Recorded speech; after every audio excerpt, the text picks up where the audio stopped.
Hey, what's up, YouTube?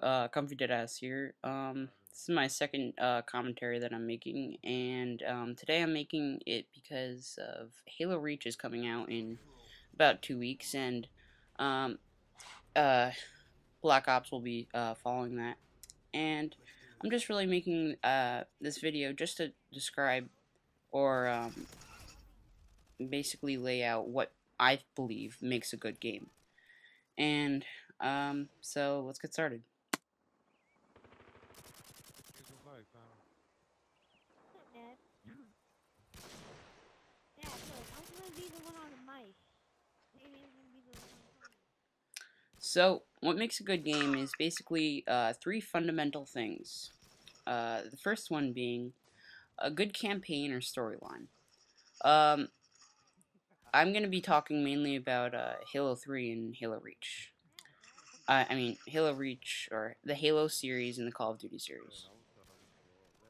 So, the Halo series has had a really good storyline, and each game has followed the next chronological order in the storyline.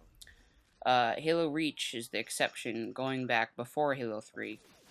And it's interesting to see whether, Bungie can still make it, even though we know the result of, or the end, we don't know the means. And it's interesting to see whether Bungie can make the storyline, really enjoyable to play. So yeah, a good storyline, and a good storyline consists of having, unpredictable twists and turns, different types of levels, one where you're, manning a turret, or one where you're just going out and, sneaking up on an enemy base. And, also, having sequels, Halo 1, Halo 2, Halo 3, and Halo Reach all follow the same story, and which makes it more enjoyable, and it makes for the gamer, and it also makes it so you want to play the next game to see what happens. Now, Call of Duty, on the other hand, does not have this. Modern Warfare 2 and Modern Warfare were the exception. Of Modern Warfare 2 is the first sequel of the Call of Duty series, and it doesn't look like Black Ops will follow any storyline for it, but and that's just, I mean, the storylines are pretty fun, I guess. The campaigns are pretty fun, but they don't really follow any main story, and it just makes it so basically a hollow experience. Um, the second main thing that makes a game enjoyable to play is a good online matchmaking portion of the game. And what this brings to the table for the game is replay value. You'll have people constantly wanting to play the game over and over again, not because of the campaign, because once you beat the campaign, you're not going to want to keep on playing it. You're going to want to be playing the matchmaking. Well, this is obvious. And Call of Duty, I'm pretty sure all the games have had a good matchmaking segment portion of the game, and this is good. And this brings a competitive aspect to the game, where you're constantly versing other players, online, and proving, who's the better man. Um, uh, Modern Warfare 2 also brought in titles and emblems, so you would constantly work towards unlocking them and showing them off. Also, KDR, you'd always improve your KDR, and just improve your aim and stuff like that. So, Halo 3 has also had matchmaking, and I'm pretty sure Halo 2.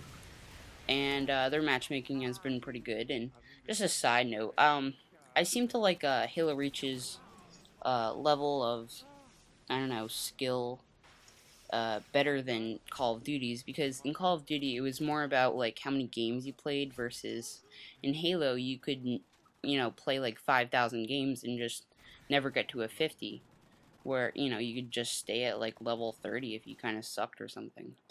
Whereas Call of Duty was just more about how many games you played. Well, that's how I felt. But yeah.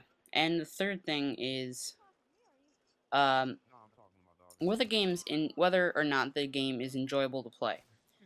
And um, the Call of Duty games have never really had this aspect of the game.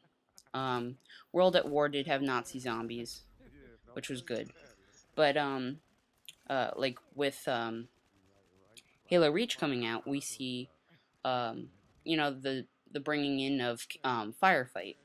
And this is a mode where it's just, you know, purely fun. They might bring in a little bit of competitiveness to it, but it's really just basically having a lot of fun with your friends or now people online.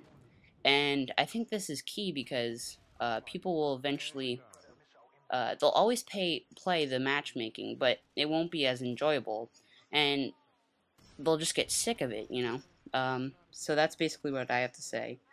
And yes.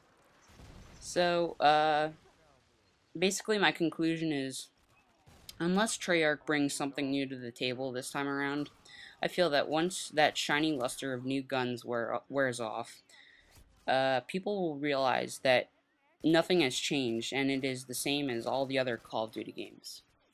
And Halo Reach just seems to bring a lot of new things to the table. So that's why I'm more excited for Halo Reach than Black Ops. Thank you for watching my video. I hope you enjoyed it, and I might make a few more videos just discussing why I feel Halo Reach will be a better game.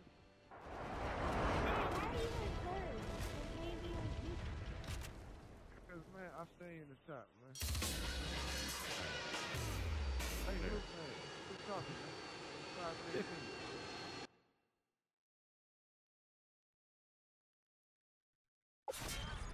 Quit talking, little kid.